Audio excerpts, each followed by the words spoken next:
So Rob Shaut is the director of tree operations. He's at Casey Trees, and he's responsible for overseeing the team that plants 7,000 and more trees, maintaining even more than that. And they do that annually throughout the District of Columbia, Maryland, and Virginia. He has a degree in horticulture from Longwood Gardens in Pennsylvania, a Bachelor of Science in Business Management from Clemson, and he's also studied at the Royal Botanic Garden in Edinburgh in the UK. Rob's team of 28 in the tree operations department includes skilled field technicians, ISA certified arborists and urban foresters, as well as landscape designers and GIS professionals. So we are in great hands today with that, Rob. I will turn it over to you. Thanks so much for being here for us today. You're still on mute. Boom, second time's the charm. Thanks so much, Stephanie. Pleasure to be here. As she said, I'm Rob Shaut, Director of Tree Operations. Just wanted to take a moment to thank you, Stephanie, University of Maryland, the Master Gardener program. It's an honor and a pleasure to be here today, and just look forward to the next hour and a half. Awesome. Grateful to have you. All right. I don't know why the slide's being a little wonky. All right, here we go. Cool. So I just wanted to give a quick deck outline, just so you kind of know the roadmap, the trajectory. As was said, if there's any questions, throw those in the chat, and I think we'll have around 30 minutes afterwards to answer those. All right, so just kind of quick glimpse at Casey Trees for anyone who's not familiar. We are an organization in DC. We've been around for over 20 years. Our mission is to restore and enhance and protect the tree canopy of the district. We've also expanded slightly out into Montgomery County, Prince George's County, and Arlington and Fairfax as well over the last 5 to 10 years. Tree operations, I'm going to get into a lot, so I won't take too much time there, but I just wanted to mention that we have a landscape architect on our staff. Not going to talk a lot about that, but we do green stormwater infrastructure work, rain gardens, native pollinator gardens, etc. So that's been a nice addition to sort of our portfolio, so to speak. Education primarily focuses in the youth world. We do some adult classes, but that sort of slowed down a bit during COVID, something we're looking to ramp up a bit, but we impact, thousands of students annually. Policy and land conservation, they do our advocacy, law, legislation here in the district, also looking to expand that a bit into Maryland. Our farm, I'll focus a bit more on later, so I'll sort of skip over them. Communications, development, they're doing everything from social to the website, fundraising, that type of thing, and administration. They have their hands in everything, so they're a big assistant and facilitator. Just a quick look here. This is over the 20 years, but really we've been planting for about more close to 12. The first 10 were sort of inventorying the city and sort of building up the organization. So this is the 57,000 trees we've done. Again, primarily focused in DC, as you'll see. This doesn't include 20 some odd thousand trees we've inventoried at parks throughout the district. We work closely and in many ways are funded by the Urban Forestry Division of District Department of Transportation. They manage upwards of 180,000 trees. They do a really wonderful job. The expanse of our sort of inventory, so to speak, is over a 250,000. So a lot of trees in the district, and sort of as I mentioned, our scope is sort of expanded almost to the Beltway. And I'll get into some of the infrastructure bill and the Inflation Reduction Act a little bit later. But certainly the 69 square mile scope of the district has expanded closer to 400 and change of late, which is exciting. All right, cool. So planting for the future, I just kind of want to discuss the correlation between climate, people, trees, and, discuss some of that connectivity as it relates. I think as you saw in the beginning, we're going to talk about climate, but we're also going to talk about some of like the social components that go into sort of the changing climate. Cool. So this is a glimpse that I think is super impactful. This is a urban heat analysis. This was in August 28th of 2018, coordination with American University. Volunteers took samples of temperatures all throughout the city. And, I think as you can see with the color coordination, it's staggering, the differences. And we see 16-degree differences, various parts of the city, miles apart. So obviously, I think you recognize Rock Creek Park, 16 degrees cooler than where we're located. Casey Trees is located in Brookland near Catholic University, the railroad tracks, the transfer station. So just drastic differences. And I think a huge component of that is you see the two forest patches, our temperatures are based on, the tree canopy. So as we talk about some of these climate changes, and you all, I think, are an audience that's well aware of this, but important, I think, to look at our shifting hardiness zones. As these zones are shifting, we're, sort of losing certain species in the area, or they're moving north, so to speak. They cannot handle the summer heat, the humidity, the wind and the rain events. But that said, optimistically speaking, new species are coming in from the south. And I think in many ways, it's important to just kind of work with the plants that are going to fit into our climate into the next 40, 50, 100 years. Certainly nativity is extremely important, and would never advocate for, any invasive species, but I think there's plenty of species kind of coming in from the south that are kind of what we call near natives, or sort of like migrating plants, that we'll get into a little bit. And I'm sure that will be a interesting discussion for this group as well.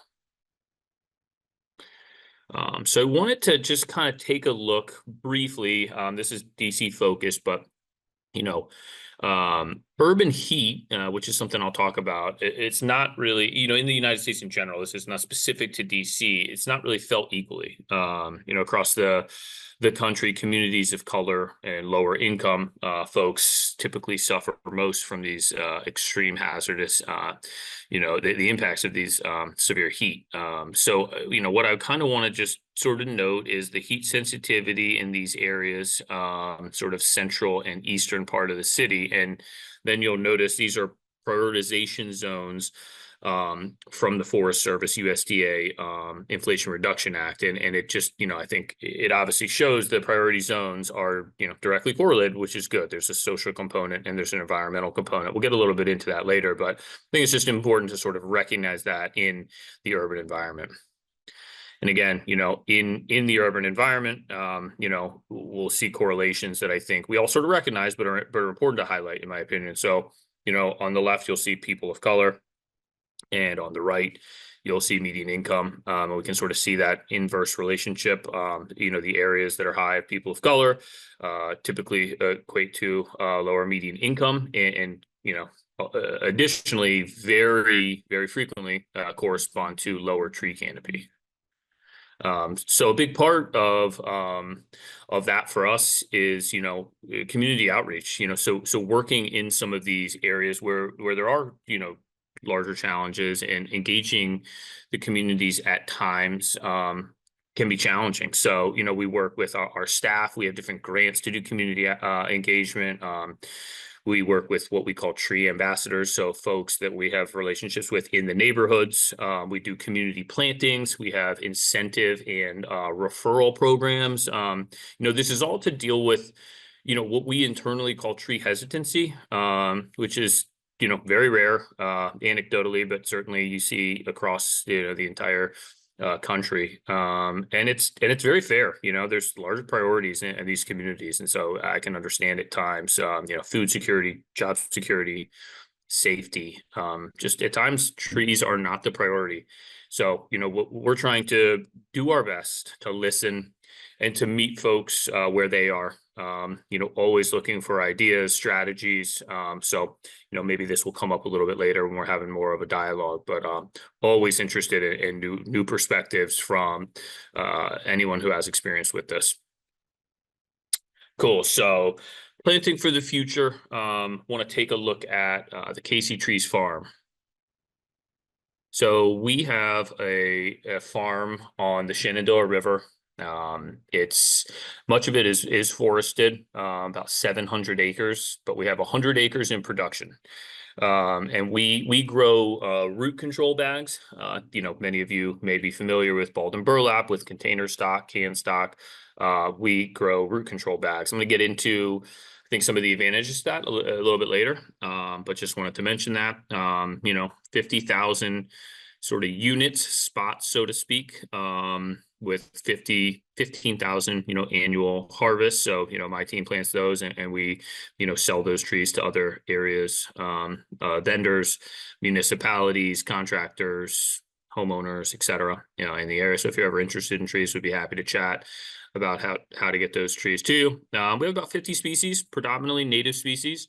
But certain things like cherry trees, for example, very DC. So we grow some cherry trees, and we're certainly growing some sort of, as I mentioned earlier, some near natives. And this is in Berryville, Virginia, just to be clear.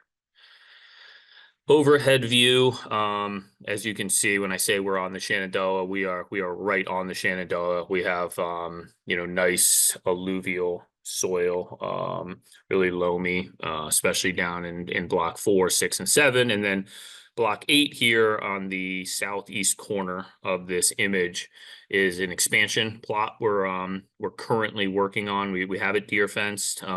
We have irrigation in, which is big. We're kind of leaning into an old well that's given us the water pressure we need, which is huge. That would be a big input otherwise. And we're adding 20 acres fenced in area. It should be about 10,000 trees, which is super exciting for our growth. Just to be clear, this 10,000 trees is included in the 50K. So this is sort of moving into, 2025, we'll have 50K. Cool. So I want to take a moment. This is a view up from top of field 1. See the sycamores down there. That's kind of our shop. But I want to talk a bit about the root control bag. I think more folks are familiar with balled and burlap and things like that. I think there's a few significant differences. B&Bs often, especially if they're not root pruned and then hardened off, will lose a lot of their root mass, which causes them often to sit during transplant and sort of be in a state of shock. So oftentimes a smaller tree, especially a smaller root bag, will even catch up. Additionally, the B&Bs carry a lot more soil and have a lot bigger root ball because they don't want to lose as much sort of root soil biomass in the soil biomass. So you're carrying a lot more soil, which is displacement on your farm, but also heavier product being shipped. So fewer units per truck, larger carbon footprint, more trucks going, et cetera. And then containers. I mean, there's a world where containers are super valuable, especially for us in urban settings where you need a smaller plant and a lighter plant just based on restrictions due to fences, stairs, tight alleys, etc. But with containers, you have issues with girdling roots, circling roots, often, sometimes I'll say for the industry, you'll see the liner is planted too deeply. And so you kind of get adventitious roots and you have that which promotes girdling. So you just have some challenges there. Plus that sort of artificial soil media, which I understand you don't want the roots to sit wet. You want it to be light for shipping. But when you put that into field grown or field soil, so to speak, garden soil, oftentimes you get a lot of wicking of the soil. Of the water out of the soil. It doesn't always mesh quite as well. So I think that's another sort of significant piece, whereas our bags are field soil in the ground, which I think is very helpful to us. This is just a glimpse into kind of how we do it. So, skid loader, we have an auger bit inside a sleeve, or sort of a conduit. We rigged this up ourselves. We welded this together. So essentially you go down, you dig. So an 18-inch root bag, I should say, is comparable to about a 15-gallon container, 1.5 to 2.5 inches. That's kind of our sweet spot. 2.5 is a little bit larger than we like, but, plus or minus 2 inches. So you dig the soil and what happens is you bring the soil out. And so it's stuck inside this sleeve. Then we pop the bag, which actually sits around a 15-gallon container that's, just kind of cut that we can slip right out of the ground. Put the bag on that, and then we reverse the auger and drop the soil back in. So very, very light on the body. And we can do, upwards of like 300 bags in a day, 2-person crew. So, we can rock and roll at a pretty good pace once you have some experienced folks. And again, worth noting, this is field grown soil. So it's native to the environment, and you're going to have sort of, good ability for that liner to establish, put on good roots, and then obviously be harvested and sort of shipped to its final destination. This is a glimpse into us planting in the bag. So typically we put the bags in the ground, let the ground settle a little bit, and then we plant in early spring and late fall. We purchase, 1 or 3-gallon liners. Liners, as they're called in the industry, it's just like a container, 1 gallon or a 3-gallon. This is sweet bays. There's some Nissa there, it looks like, in the foreground, some black just to give you a glimpse, there's typically, or many of you may know this, there's like propagation nurseries. So they're doing the prop, whether it's cuttings, sexual or asexual, liners, which typically just focus on getting the propagation plant material, putting it in the 1 or the 3 gallons. And then there's production nurseries, which is what we are. And so we're buying the liners typically from McMinnville, Tennessee. Certain species we do get from other places, but our general go-to is McMinnville, Tennessee, kind of a nursery capital down there. Just must have good, rich soil, get good storms, things like that. But there's tons of nurseries down there, both production, propagation, and liner nurseries. And so that's where we get them. We put them in the ground, and then we're turning these trees, harvesting them, depending on species, depending on the summer, anywhere from, sometimes 12 to 14 months, but upwards of 36. It's usually about an 18-month turnaround, but we have, some really quick growers. We've had some tulips or catalpas, things like that, they'll turn around in 12 months at times, which is exciting and good for, especially if they have good roots, good for, sort of our bottom line. Again, 18 to 36 months, we put a premium on structural pruning. That's something that I'm very keen on. So we do it in the urban setting, but we also do it at the farm. And my theory is fairly simple.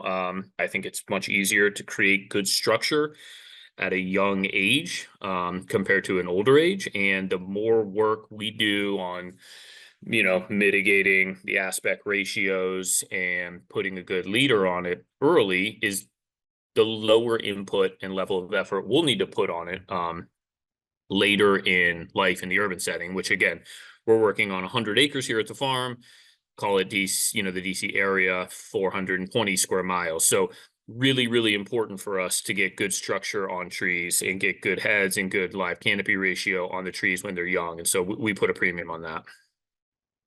This is just kind of a fun picture out at the farm, loading up trees. Just wanted you all to get a sense. That's maybe a 2-inch taxodium. It looks like it's all taxodium there. So that's what our tree looks like. Skid loader, that's a bobcat for scale. So totally, impactful, reasonable size tree, that do quite well. And we have really good success. So yeah, just kind of fun, beautiful morning in Berryville.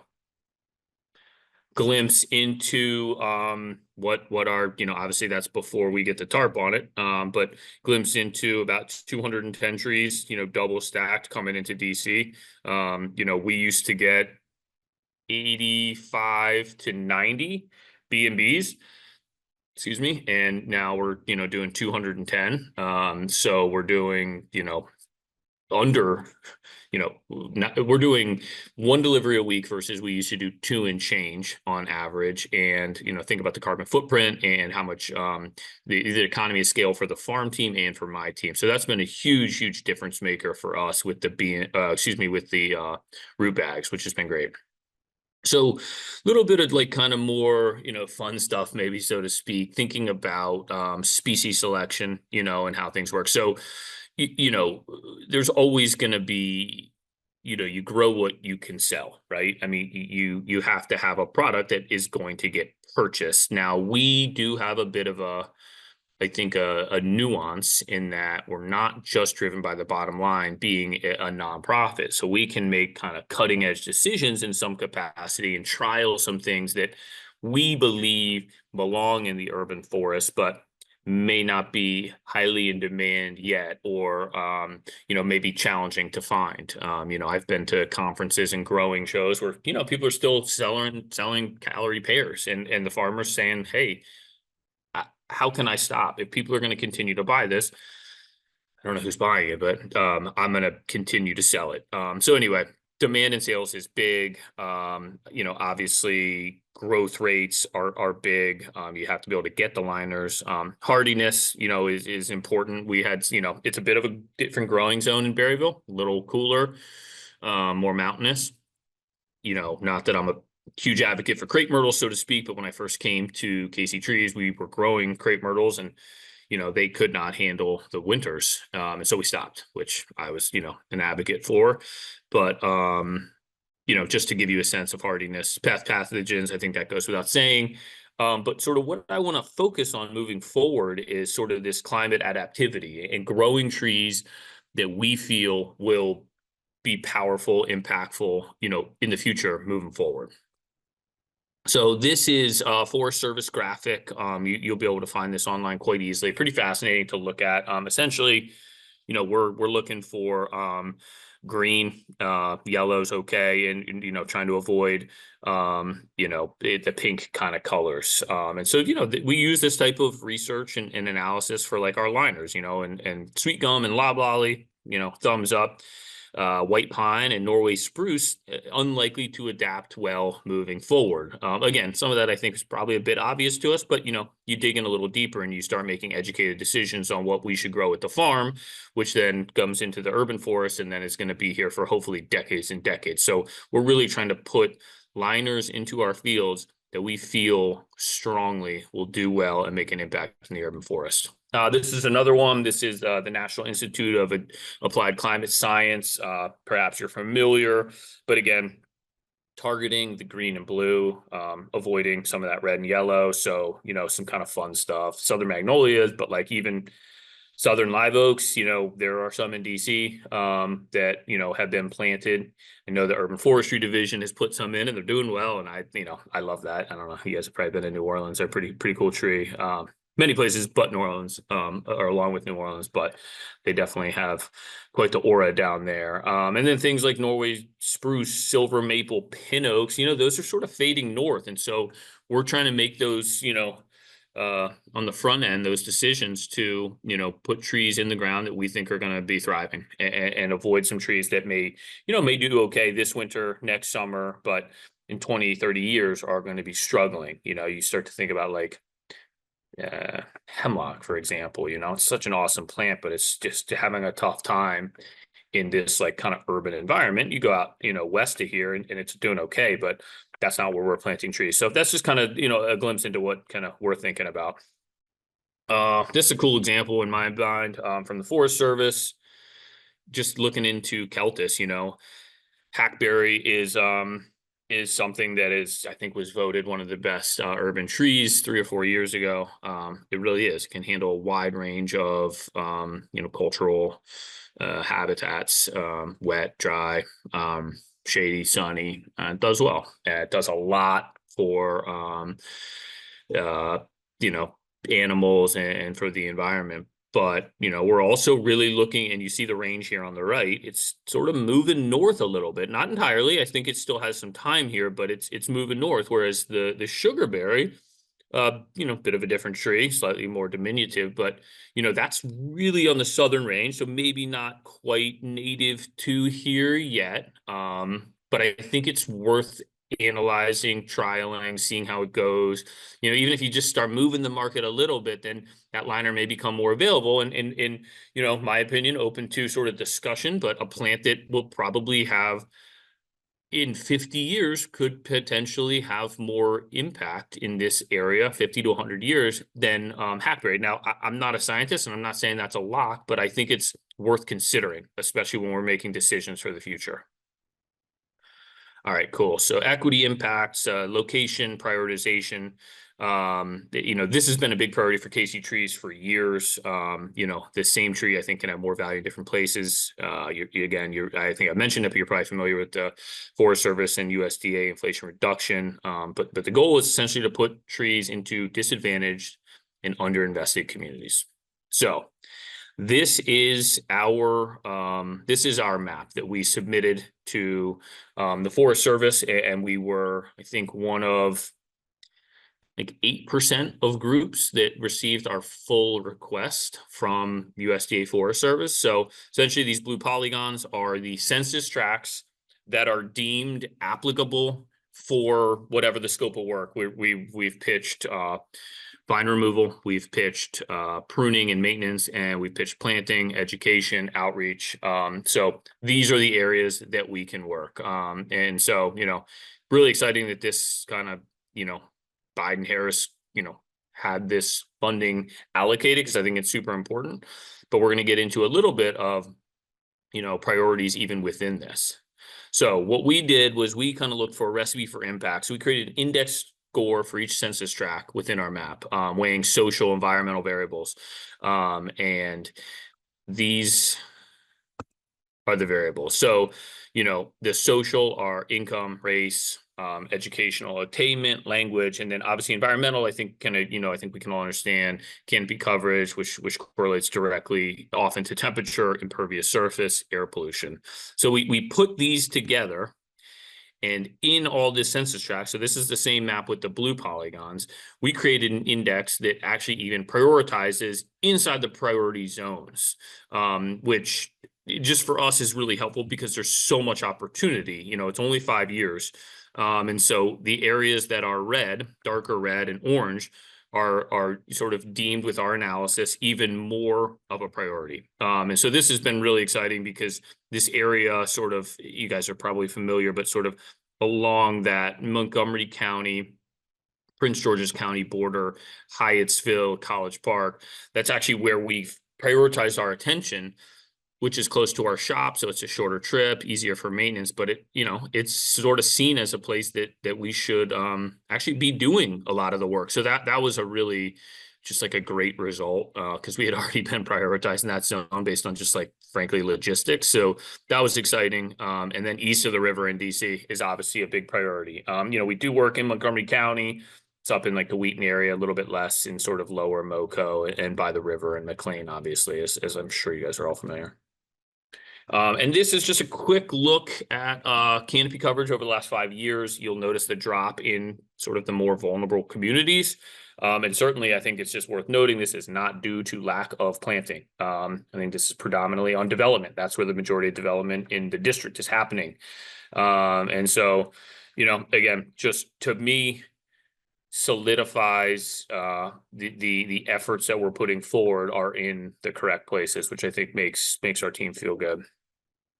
And goes to show, I think another piece that is worth mentioning is there's target zones, but like downtown DC is a target zone, but there's not a lot of plantable space. There is a lot of plantable space east of the river and in Ward 5. So again, sort of nice to know that there's opportunity in the places where we should be putting our efforts.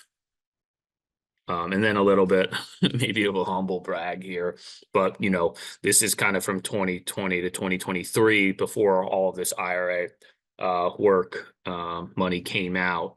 We were really focusing our attention east of the river in those 3 wards, but even have increased it. So feel really good about that as sort of like where we're putting our grant funded work. Certainly if someone's interested in something in, Northwest, we will do it, of course, because it's DC in general, but the majority of our work is focused in these target zones. So feel good about that. Cool. We'll take a quick look into sort of the urban forestry operation, get into some more specifics with some species as well. So, planting for the future, it's all about people. We talked about the outreach, procurement, the farm. I think really important that you're using the right tree for the right place. How often do we see big elms getting sort of butchered up by asplund because probably wasn't the right tree for that place. Also just like native species in places where they're appropriate. And I think another thing with right tree, right place that we talk a lot about is, if you have a large backyard and you have space and it is, you know, good root volume, is not popping a dogwood in that spot, you know, putting an oak tree in that spot, you know, putting a sycamore in that spot. I think that's another part of right tree replace. It's not just under wires using, you know, understory species. It's when you have the opportunity to put a big impactful tree that we do that. So we think about that a lot. Get into sort of some of our geolocation and tracking with GIS, maintenance, pruning, that type of thing. Yeah, this is just a fun picture. Feels very DC. Just some of the squad on a bit of a rainy day. The Oshinos are popping. Just always think that's kind of a fun one. This is our team loaded up early morning, ready to get out. It's probably about 100 trees loaded up on 5 trucks and trailers. You know, get out, try to beat the traffic a little bit. I don't know, just again, kind of fun. Cool. So this is a map. This is just kind of a look into the urban forester. So that's our sales, business development. They do the design. They're always thinking about biodiversity, ecological impact. You know, they go from the design to the install and then into our database. And then from the database, that's how we maintain. And I'll talk a little bit more about that moving forward. But this is just like, you know, a map that we may give our field crew. This is Banneker Rec on Georgia, right by Howard. And then, you know, I'll just say from a management perspective, everything goes into GIS. It's so helpful for tracking of different contracts, grant opportunities. Really, the maintenance piece is really important. This is from like fiscal year 23. Last year we did 6,500. This coming year we're going to do 7,000. All right, cool. So we'll talk about species selection, you know, and I think gardeners, horticulturists, arborists, you know, this is probably maybe going to be the most fun. Hopefully can churn up some good conversations. Certainly looking for feedback from both sides. You know, you know, I feel confident in what I'll say, but, you know, always open to learn from everyone as well. So, you know, maybe unfortunately, I'm going to chat a little bit about some trees that Casey is fading, so to speak, you know, planting less of, growing less of. You know, and again, some of this is unfortunate and it's not all encompassing. So, you know, American beech, super magical. You guys are probably familiar with beech leaf disease. So, I mean, this is, you know, in many ways from many folks who work closely with Bartlett tree experts, you know, this is a pretty imminent disease. Bartlett is frankly suggesting that this is on a no plant list. You know, there's a nematode that is associated with BLD. It can be treated. It's, you know, if you're working with clients, it can be treated. I would say large mature trees, I think, are worth treating. I do kind of tend to agree that it's probably something we should fade in terms of installation quantities. You can do like a soil drench during the growing season. Polyphosphite is typically what's used. But again, and when you start thinking about Rock Creek, this could be pretty bleak for the district. So certainly, you know, kind of cross our fingers and being optimistic. But I think this is a tough one for me because, you know, a favorite of mine for sure, but something worth fading. Redbud, again, you know, really awesome tree for us. Native, can go under wires, can handle moist soil, can be multi or single stem, can handle full sun and some dappled shade. It's like it wears so many hats. Really cool, beautiful tree. You know, Fabaceae. I mean, you can eat the flowers, you can put them in salads and beverages. There's so much, you know, redbud's awesome. But there are some issues. You know, the nursery industry is having VSD, vascular streak dieback, gets out of chlorosis and stunting. You know, it's typically starting at the propagation level, which I think also goes back to those propagation nurseries. You know, these are the type of things that happen when you do asexual propagation. You're just taking cuttings, you have the same mother plants, you run into issues. I'm not saying that's exactly what it is, but I think that, you know, you get less of this with, you know, oaks. They have their own host of issues, but, you know, oaks are almost always sexually propagated from acorns. So anyway, this is a bummer. I'm not like precluding this. Like maybe we may be moving towards with beech. We're also seeing less VSD in cultivars. for whatever reason. Forest pansy, that's one that we grow with the red foliage. So that's, I think that's good. I think, Virginia specifically has done really well. At our nursery, we had to cull a bunch of them to kind of mitigate some of that and get rid of the plant material, but something to be aware of with red buds. Overcup oak. This is another tough one for us, I think, to swallow. These look so good in our nursery. It's just like a really natural shape. Even for an oak, they kind of have almost like an excurrent growth when they're in the nursery, which is nice because it's less pruning. Can handle some wet areas in the garden, but they have issues with hypoxylon canker, bacterial leaf scorch. It's also just like kind of moving a little bit north. We still plant this one, and it's still planted in DC, but I just think it's worth noting there are some challenges with this one. Pin oak, I have a really cool like 28-inch pin oak in my garden. Really beautiful tree. Again, just sort of moving a bit north, in time. I mean, this is, it's not happening overnight, but I think, we've sort of moved a little bit towards the southern red oak, Quercus falcata, which I'm sure many of you are familiar with. I just think it's important to sort of recognize, especially from a growing perspective, to really try to be on the forefront of some of these sort of climate adjustments. Yellowwood, really cool deep current, mixed mid-sized tree, pea family as well, compound leaves, beautiful flowers.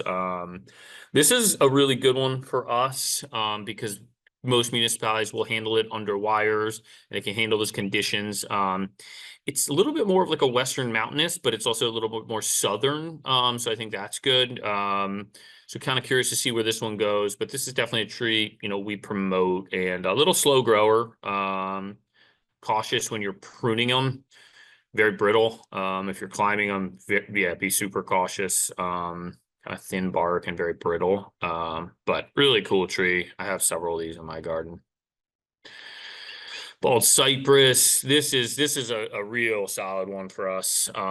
Again, I think some of the things that are like solid for us are often like can handle really variable and tough conditions because oftentimes the urban conditions will change. But kind of nice as a plant that's, sort of emigrating from the south. Can handle, a lot of these wet-footed species also do very well in urban environments with compacted soil because they can handle that low oxygen. So you'll see it as a street tree. You really can handle some pretty significant dappled shade, which a lot of times you don't see with like some of these more overstory species. Sorry. Let me go back. Apologize. Also really, really good for storms. A lot of these X-current trees like like Taxodia, Metasequoia do really well in high wind events. Smaller leaflets, don't sort of hold as much as like a sycamore might, obviously, with some of that like pubescent leaves. So they do really well in wind events and changing climate. They don't need a lot of structural pruning, which I think is like, again, a lot of input that comes from the like forester side. Sweet Bay, another just kind of showstopper. I know you guys are familiar with this one, but we utilize this a lot in many different instances. Again, native, can go under wires, can come in multi-stem. You have like certain cultivars that are a little more evergreen, just really solid tree that can't really go wrong and can't really say enough about. And I think with some of these trees is worth kind of considering biodiversity as we move forward. I think that was something that happened with red maple about 10 years ago. It was so planted that it's on many people's no plant list because just Acer in general is too high. So it's always something to consider, but I think for now this is a pretty good one for us that we plant a lot residentially and under wires. Loblolly, always fun to add sort of a more southern nativity pine, narrow form.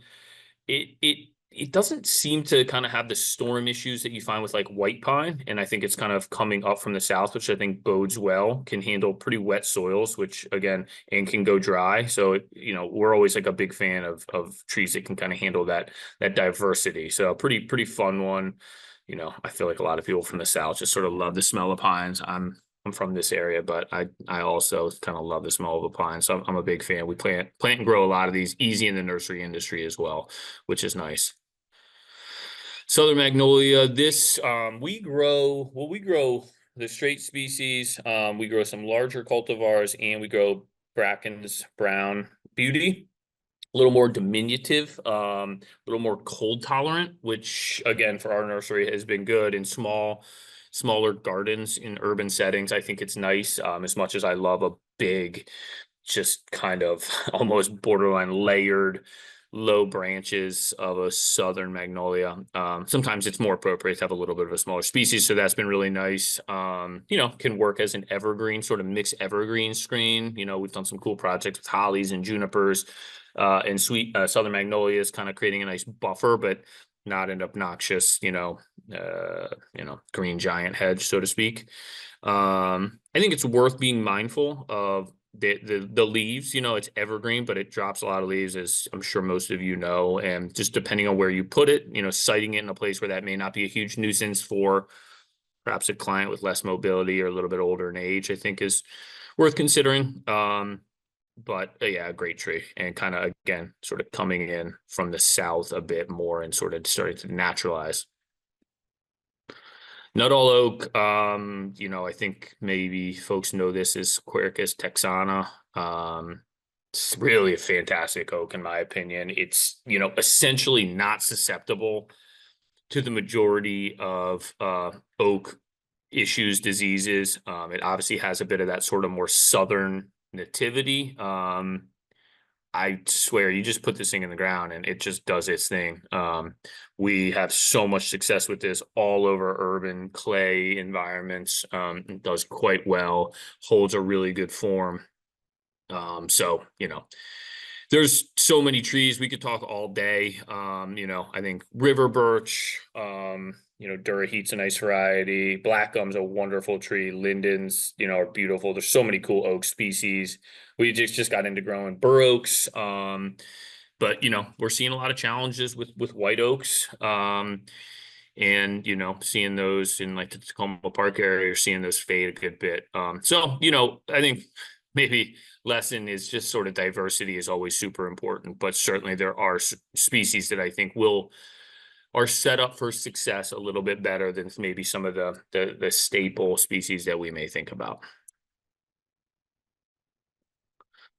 Cool. So, you know, it's hard to talk about plants for me without talking about maintenance. You know, I think we all sort of know this is not a set it and forget it industry or hobby. You know, and that's the fun part, I think, is editing and watering and pruning and all those things. So, just going to touch a little bit on some of what KC Trees does, and how I think we are, you know, try to be as successful as possible in some of the just in such a large scope, such a large geographic zone.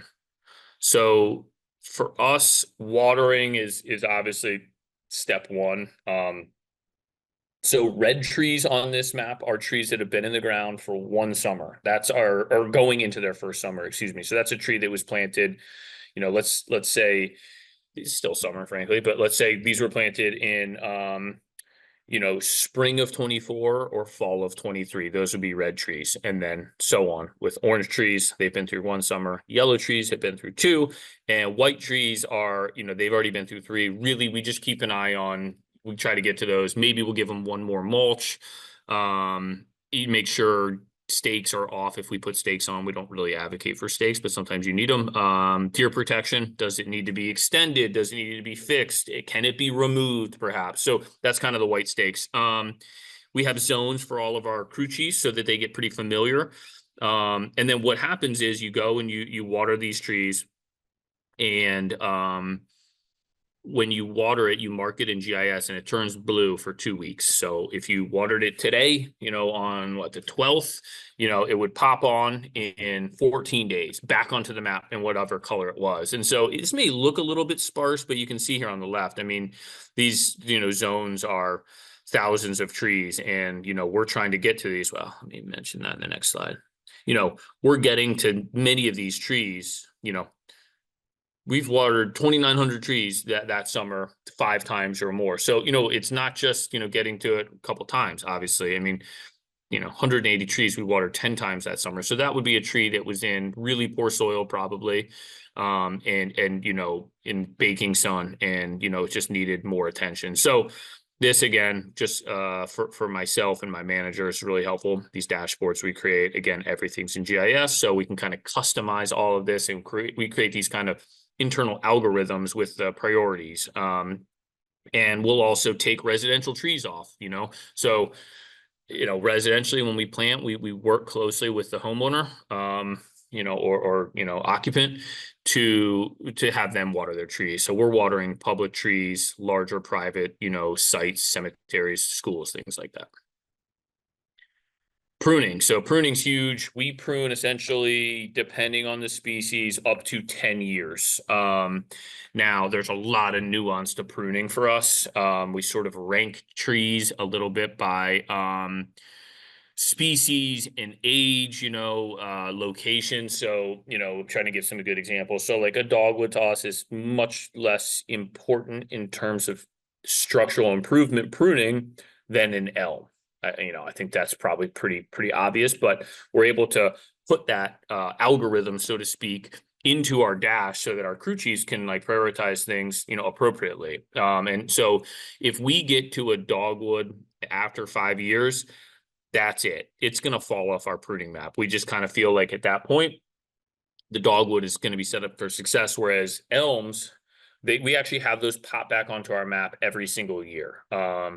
We just think, especially some of the Jefferson elms, that they put on so much growth, they have such tight unions, and the potential for failure is so high that we really spend a lot of times on elms. I mean, who hasn't seen a Princeton elm fail? And I think it's also worth noting, a lot of Jefferson elms that you may buy oftentimes are mislabeled. It's stock that, vendors have had, and they're just calling them Jefferson. So, I would advocate for just really trusting your purveyor, or having them trust their liner grower, and just really making sure you know what you're getting. But anyway, pruning for us is super important. We spend a lot of time doing it in the winter, and certain species we're comfortable pruning in the summer as well. I mean, I think you can get away with it. I think, sort of this time of year is probably when we just don't prune, because I think you start pushing new growth this time of year, and then you get into frost and things, and it's not great. But we'll do a little summer pruning, not a ton. But wintertime is when we really kind of focus in on that. And then the other thing I wanted to say is naturalized areas.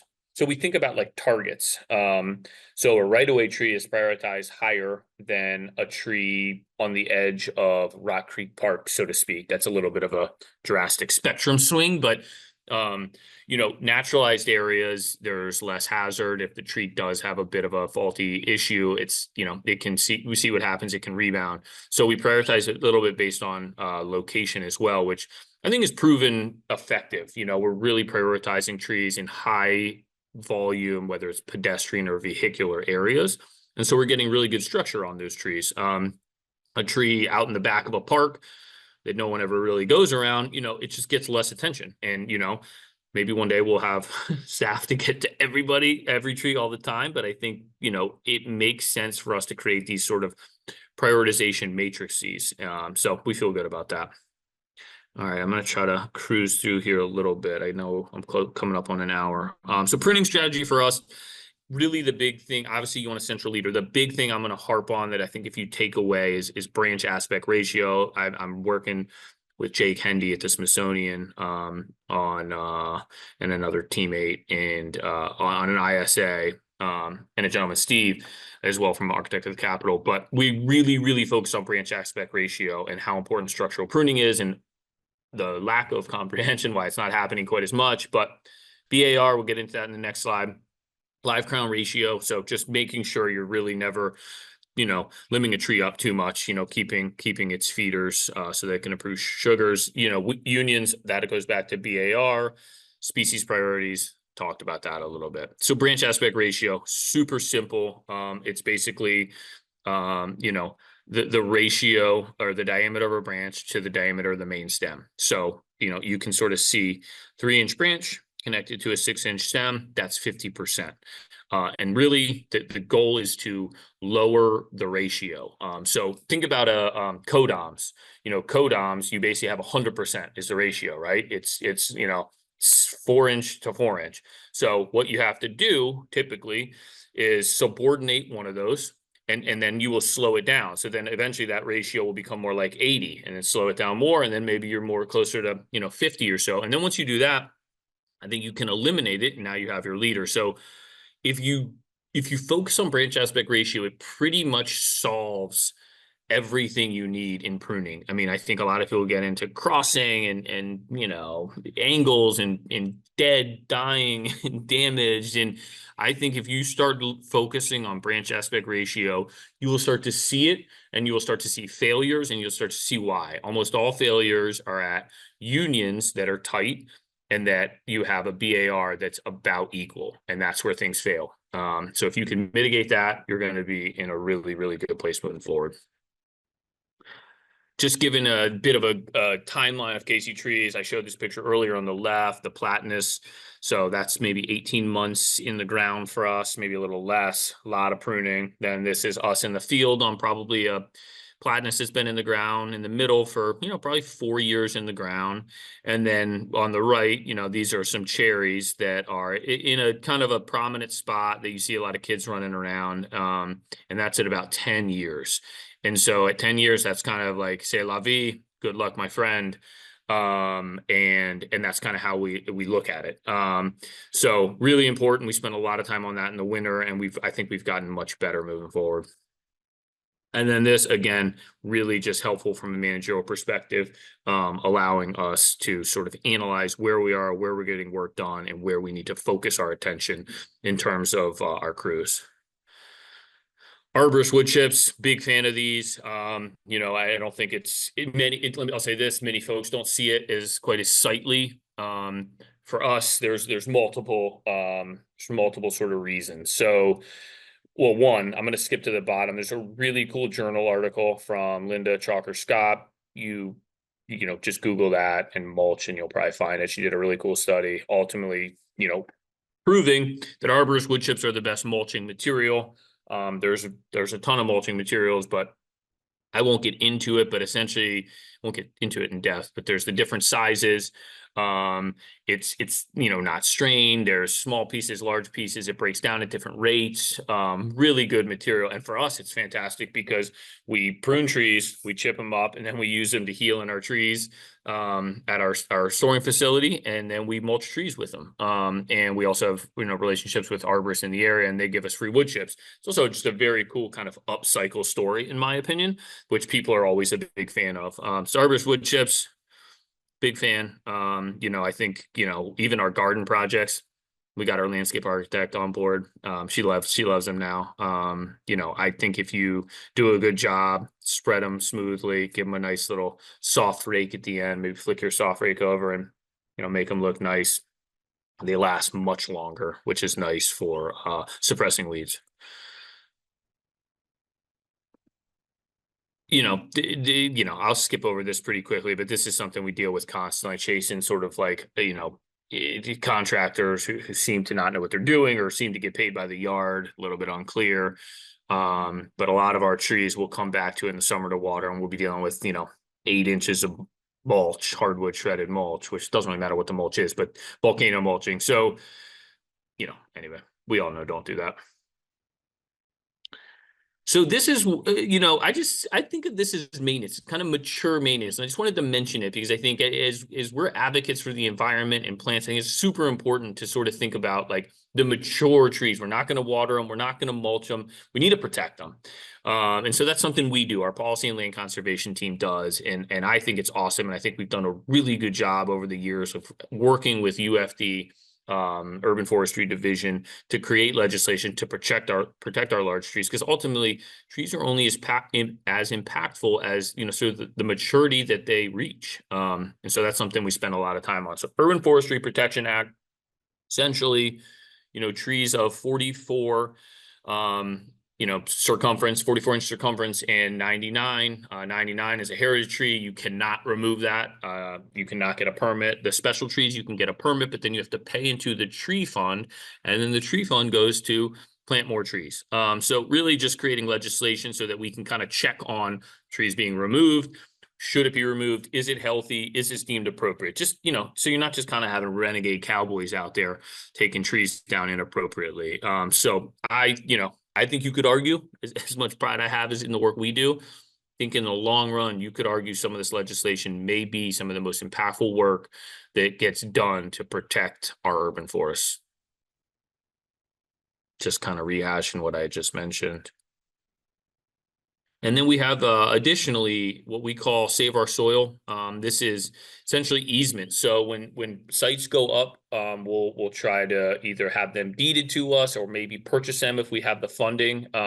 Essentially trying to save our soil. So there's only as many places to put plants, plant material, shrubs, trees, forbs, grasses as there is soil. So development is one of the biggest factors that's mitigating our urban forestry growth. And so our easement program, I think, has been very cool. And we're really, I think, starting to ramp this up and essentially trying to turn these into green spaces for the communities. And you'll sort of see here, perspective and sort of attained. We're working in the eastern part of the city, as we talked about, the most impact. And then tree zone structures, again, with limited soil volume, always curious to put trees on structures. Now, I just want to be clear, that's not always rooftops. I think that can get a bit of a, connotation. Oftentimes it can be at grade structures, parking garages below ground, things like that. Just thinking creatively about ways to get trees and plants into sort of like our gardens and our forests. And then our partnership with Bartlett Tree Experts, they're awesome. We do a ton of research with them on species, on mulching, on pruning doses. We're doing a survival study with them where essentially we analyze certain species that we plant commonly over the last 10 years and trying to see, hey, maybe there's some research that call it the nut all oak that I mentioned that seems so rock solid. Maybe that's just anecdotal. Maybe there are challenges. I don't suspect there are with that one specifically, but just sort of saying we're doing internal research, trying to understand what's doing well and what isn't, different soil amendments in an urban environment and in the farm. So really cool work with Bartlett. They're awesome. They're, certainly I'm a fan. I think Davey is great as well, but we do a lot of close work with Bartlett. And then just kind of closing up, just kind of rehashing back at all these trees and just what we can do to get the right tree in and to maintain it in an appropriate way. So appreciate everyone. Thank you so much for listening. And I hope that was well received. And I hope you enjoyed it. And, we have seemingly about a little bit of time. So just wanted to say thank you. And maybe there's some questions. Awesome. Thank you. It was a very lively chat, which is great. And there are a lot of questions. So I'm going to go ahead and get right into those. So from the beginning, people really appreciated the maps that you showed. There were some comments about how great those particular slides were. And there was a question of if you plan to create any similar maps for Maryland. And so when you say maps, was that kind of like the IRA zones? Is that what you meant? The ones that you're showing at the very beginning with the really different types of helpful data, like comparing where the heat islands are and where money is and the different populations and that kind of thing. Totally. Yeah. So to give some context, essentially what we did was we took the Beltway, 495.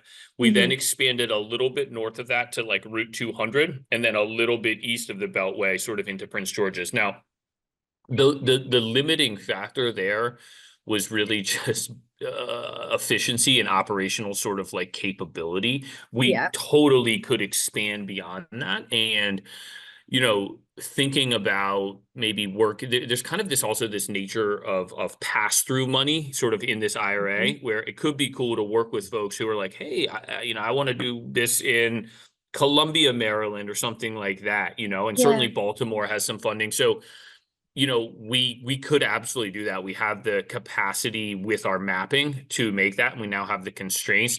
We just didn't do it because, you kind of had to send a map to the Forest Service, and we just kind of had a limiting factor in terms of what we thought was appropriate for us, in our capabilities. But certainly there's those layers extrapolate through the entire country.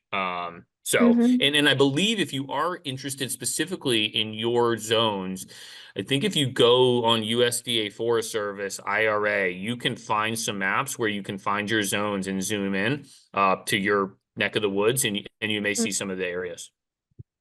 Awesome. Another related maps question.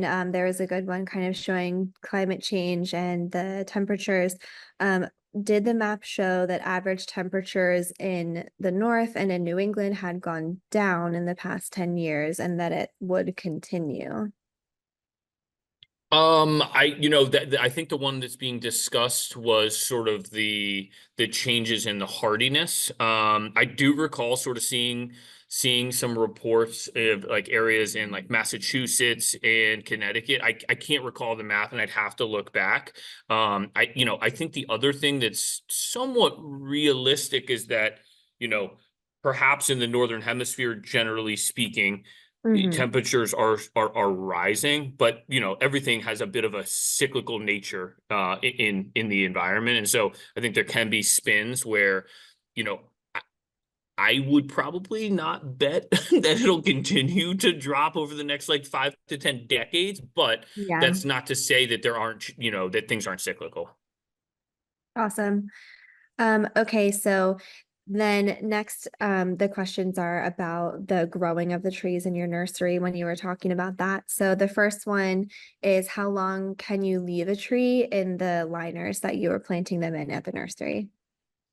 Yeah, really good question. I think that may be one of the biggest sales challenges, is that they do sort of have an expiration date, so to speak, whereas a bald and burlap tree is just grown in the field grown soil. And like, you know, if you can get a big John with, a huge spade on the back, you can dig that tree at 8 to 10 caliper inches. We don't Yeah. have that luxury. So generally our bags, 18-inch bags, we are trying to move those trees at 2 and change. So they're in the ground again from 24 to 36 months. And then we need to sell it. And so we typically don't take them out and like pot them up, so to speak. What we'll do is either give a bit of a sale to individuals, or we'll plant them at our farm. Sometimes we'll do some research experiments with some of our larger trees. That said, we do quite well to move our trees, and so we don't run into that a lot. But yes, it's correct that like we have to move those trees at about 2 inches. Okay. Um, this next person said, are you looking into gravel beds? It encourages root growth and the trees are lighter, and they've been doing this in Loudoun County in Virginia with their master gardeners in a partnership with Park and Rec, and they've been having some good results with 2 gravel beds that they've established there. Awesome. Yeah, no, I think that's super cool. We have done that a little bit in the past. I don't know exactly what size they're planting their species at. I think one challenge we run into a little bit is that if we put trees in much less than 2 inches, we have challenges with vandalism and pushing and pulling on the trees. So sort of having a larger species go in the ground, and it's not to preclude it. You could do it, but typically, these bare rooted trees are often put in at a smaller caliper, which I think is fantastic. I think there's so much to be said about smaller calipers, and when we can do that, for afforestation or reforestation projects, a Mhm. little bit tighter on center spacing, I'm a huge advocate. It's just in the urban environment, street trees, parks, schools. I mean, we do a lot of Deer Pro. We also talk about like Human Pro and Child Pro. Yeah, We'll put cages around our trees, even if they're fenced in, to keep children away. And so I think that's one thing that makes it a little trickier for us. absolutely. Um, okay, and there was a question about a specific species. Okay, do you grow hornbeam or hop hornbeam, and are they good trees to plant here? Definitely. We grow both of those at our farm. The Carpinus does a little bit better at the farm. I tend to think of the Carpinus more as a true understory, and not really a street tree. They don't really get that elevation, so you can't really get that good live crown ratio while also elevating for vehicular and pedestrian traffic. But I love them. I think they're awesome. I think they do really well in the right kind of more naturalized park setting. Um, I love the bark and like fruits of Australia a little bit more personally. So we do a lot of those, a little bit harder to find liners, but I think they're both fantastic and we plant a lot of both. Awesome. Okay, another technical question. Someone was asking about a root bag compared to a B&B tree. Yeah, so I mean, generally, I think that the big reason that we prefer the root bag. So what happens in a root bag is essentially the roots will grow out, and when they hit the bag, it's like a little bit porous, almost like a felt material, and it creates almost like a node. And so you get a little bit of fibrous roots that go through it, and eventually you take the bag off when you plant it. But when you take it off, you're losing much less root mass than you would with a B&B. So a B&B is going to grow, grow all those roots, and then you cut them. You lace it up, you put it in the cage. Do you take the cage on or off? That's, which year are you talking? What's the best practice? And so oftentimes the B&Bs at times, I've planted many B&Bs in my day, but they kind of sit because they've lost so much root mass that they're just kind of like in shock for like 2 years, and then they kind of take off. But again, one of the biggest things for us is I think it's better root structure in the bags, but also we're able to get on a truck 2x the amount of trees. And that's really big for our Oh, operation. okay. So that's kind of one big advantage. Yeah, absolutely. Um, all right. We had another question about the species. When you're choosing trees for the urban areas, are you also considering their value for wildlife, like insects or birds? Definitely, always. I think that's a really big factor. Um, and I think that's why, as much as possible, we're Mhm. planting native trees. It's also interesting, I think, to just note, in my opinion, like the Mhm. urban environment, like if you drive up to like Greenbelt or something where there's like a forest there, much more of a native environment. I mean, I'm sitting in DC, there's streets, there's buildings. It's not the most native environment. But absolutely, I think I mentioned hackberry. There was just a Times Mhm. article a couple days ago that you can probably find if you're interested. Hackberry just does so much for wildlife. So really cool. We're always, thinking about that, definitely. Awesome. What is the optimum caliper for fast growth versus size in an urban or semi-urban setting? That is a really cool question. It's tricky. I mean, I think generally speaking, I would say at the size you put a plant in, the Mhm. the ratio to which it grows related to where the size it went in. I think the smaller you put it in, the more it will grow in relation to the size that it was installed at, if that makes sense. So if you Yeah. put in a really small tree, it's going to double, it's going to triple. I mean, in times you may catch the tree you put in. For us, the 1.5 to 2 inch in the urban environment feels really good because it can handle sort of just like, some of the abuse that you get from the urban environment with people. Mhm. And I do think, like, so I will say for this, I think this may help with that, is oftentimes we get projects from landscape architects. They always spec 4 inch trees. And we always push back and we always plant 2 inch trees. And oftentimes they put in, a couple specimen trees at 4 inches. Go back to that project in 4 or 5 years, our trees are the same size as those 4 inch trees, almost Wow. always, if not taller. So, I would almost advocate go as small as you can. That's responsible. Mhm. So, Rock Creek Golf Course is doing, and this is happening in many kind of MNC PPC areas. Rock Mhm. Creek Park, I guess, not a golf course anymore, but they're doing a reforestation project out there, Cool. and Empire did it, I believe, and they planted really small trees. And they're doing quite well. And again, I would advocate that that's the appropriate tree, but you can't Mhm. plant a 1 gallon tree, 3 gallon tree in a street, at least not in DC, maybe in some in some Sure. municipalities, but not in DC. Yeah, makes sense. Do you have an opinion on what the most hardy drought resistant tree is that you've worked with? I'm a big fan of Nuttalls. I think elms generally do really well. Catalpa do really well. Robinia, black locust does really well. I feel like at times, you don't really see nut all oaks around here, but a lot of times the trees that sort of seed in and the pioneer species almost feel like they do really well. But elms just always crush it when you go to different sites. Catalpa do really, juniper also actually I think is Oh, yeah. really good. I think juniper kind of crushes it. It feels like it just, you forget about it and you come back and it's doing bigger and better than all the other trees. Awesome. A question about when your team is going out to plant the trees, and I think especially in the larger plantings that you are doing, what is the percentage of trees that die within 1 or 2 years?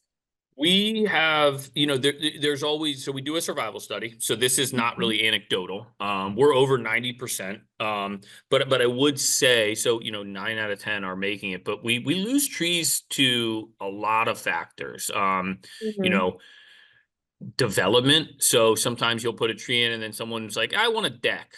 And then your tree gets Yeah. displaced. And like, again, we kind of try to take notes on those things. Sometimes trees get hit by cars. Sometimes they get Mhm. smashed by people or bicycles. I mean, we'll put trees in certain places with tree hesitancy. People will take the trees down or they'll cut them. But Mhm. all being equal, we're going to Mhm. be able to go water it. We did a good job planting Yeah. it and take away all the Mhm. human behavior. Sure. We're tend to get 93 to 95%. Awesome. That's really good.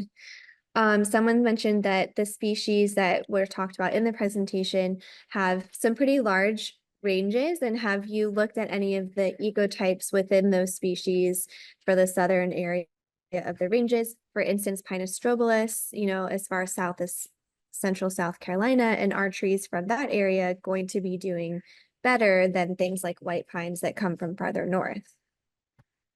I mean, short answer, I would say yes. I totally agree.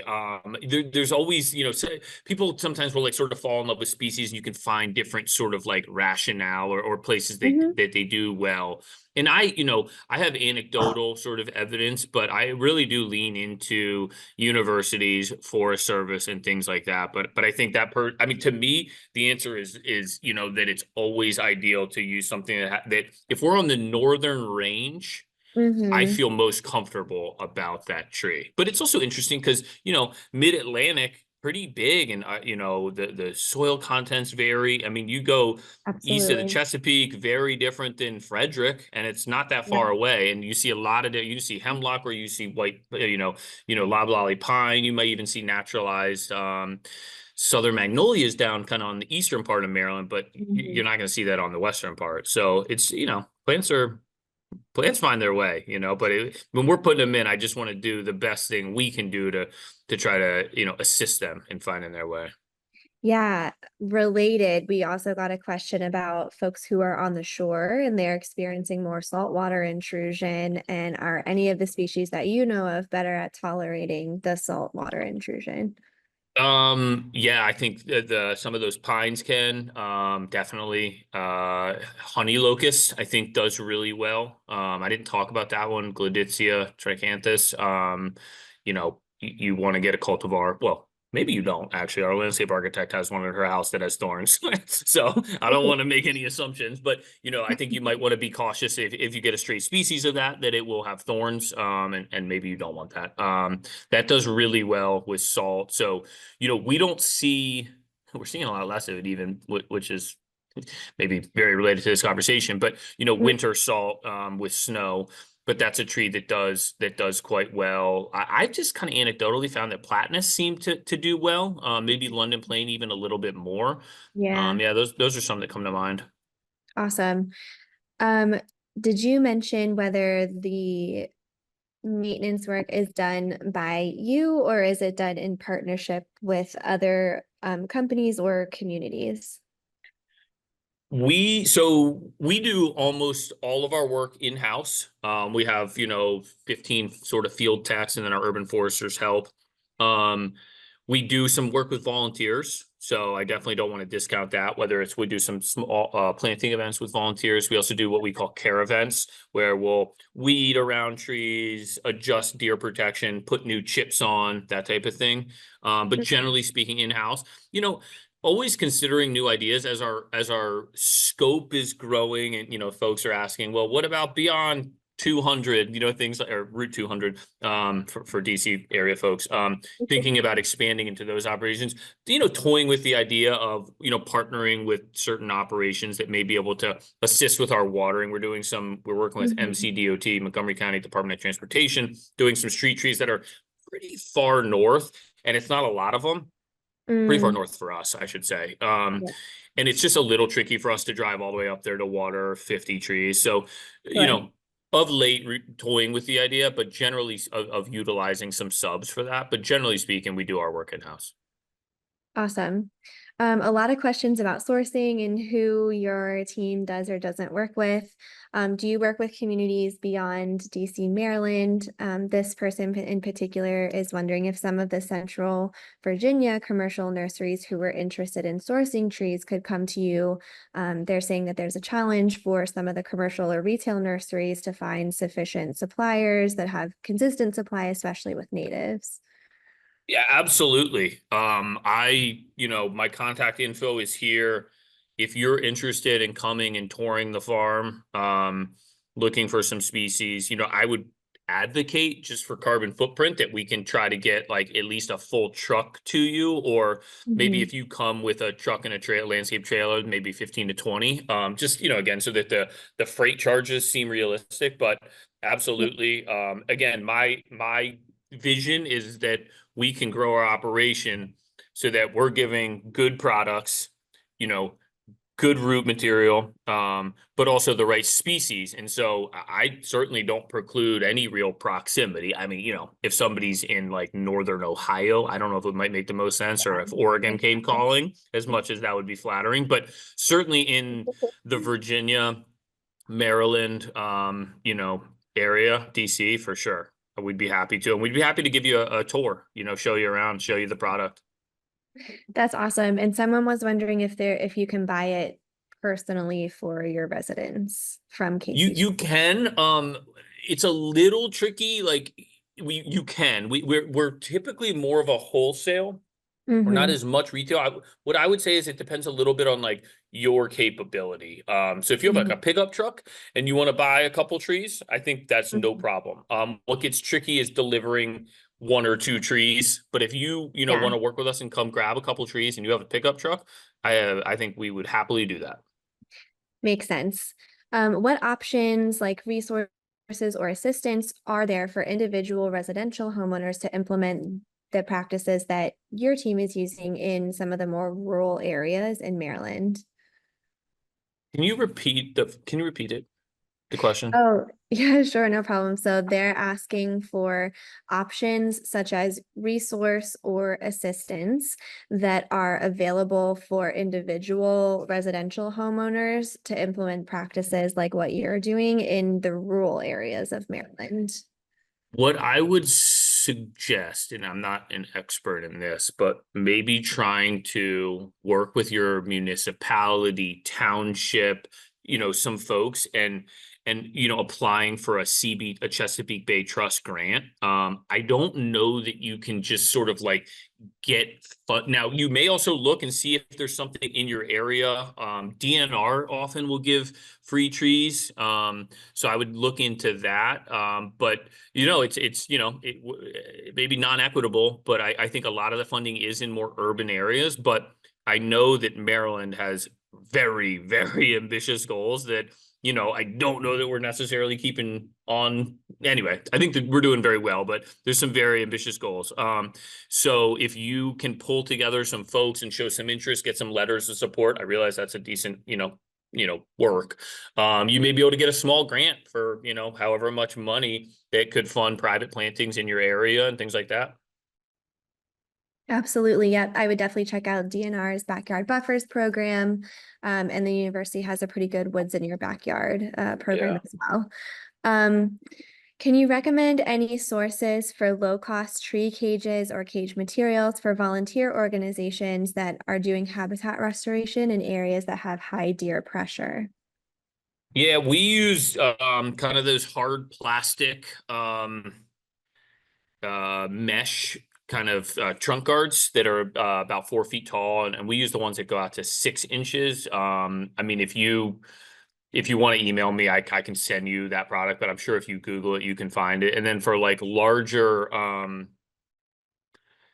junipers, hollies, sweet bays, or excuse me, somags, things like that. If the deer browse is high or rubbing is high, we use kind of the 5 foot high cage. You get 100 foot rolls, and we use those. And those we stake.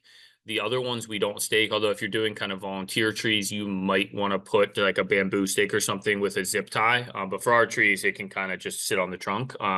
They work quite well for us.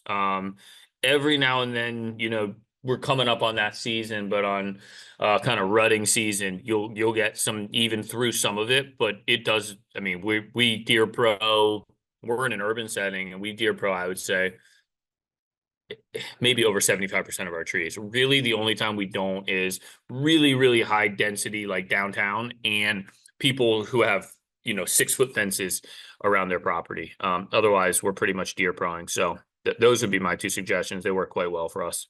Yeah, that makes sense. In some of the work you talked about using some GIS software. What is it that your team is using, and is there anything that you recommend that homeowners could use for their own work? We use Esri. Um, that's a really interesting question because I would love to think that there is.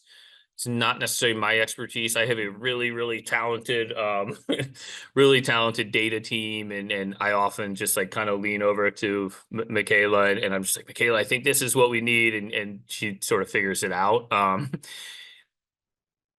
We certainly pay for it. I'm not quite sure. I mean, Google's kind of fascinating. You can find a lot of like cool layers with Google, but in terms of like the operational strategy, I'm not quite sure. But if whoever that question was from, if they'd like to reach out to me, I'd be happy to kind of pass them along to my data services team, my GIS team, and see if there may be something that I don't know.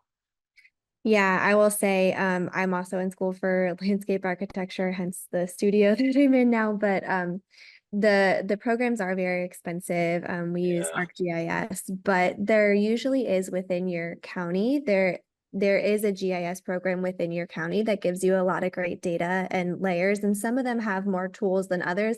Unfortunately, it's not the same across the whole state. But if you look up the GIS data just for your county, you should be able to see a lot of really good data. And some of them have tools where you can measure or make polygons within that data as well. So that's pretty cool. I would suggest Googling to find that information for whichever county you're located in.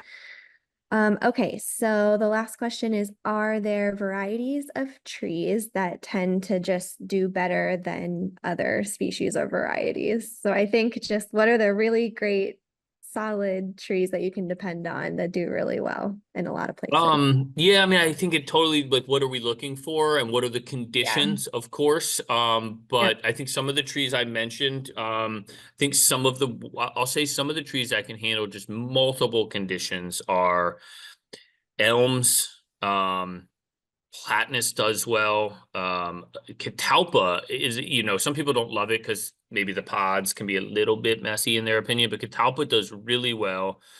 Kentucky coffee tree is a little kind of looks like a gangly teenager when it goes in, but then it kind of grows into itself. But they're really, really successful. Um, Juniper, again, I feel like you can dig up junipers from like wherever the fence, from the birds and pop them into areas, and they'll be 3, 4 feet tall. And I feel like just do very well. They do need a lot of sun. But for ones that can kind of handle maybe mixed conditions, I think black gum can do that quite well. Mm-hmm. Elm can do that quite well. Catalpa can do that quite well. Yeah, I love black gum. So beautiful, especially we're that's getting it. to its Yeah, we're time. getting close to that season when it starts Yeah, getting that I'm ripping ready. red. Awesome. And someone just wanted confirmation because there's some insect and disease pressure for the elms, but it's still okay to plant them generally. Yeah, I mean, I think Dutch elm disease is obviously the biggest. Mhm. But we were kind of laughing recently that we think more elms in sort of like the urban environment are actually lost to union failures and things like that than actually the Sure. DED. There's elm yellows as well. Mhm. There's some really cool papers. A lot of the cultivars, I mean, you don't really find like straight species elm, really, Elmus americana. It's always like, Mhm. New Horizon, Accolade, Okay. Jefferson, Princeton, and those are Gotcha. typically much more resilient to the pest diseases. Yeah. Awesome. Great. Well, we were able to get through everything just in time. Those were a lot of really Awesome. great questions. Thank you for taking the time to present and to answer all those fantastic questions. Thank you so much. It was a pleasure. Those were great questions. And again, my contact's there. If you want to reach out for something, I'd be happy to chat further. Stephanie, thank you for inviting me and facilitating.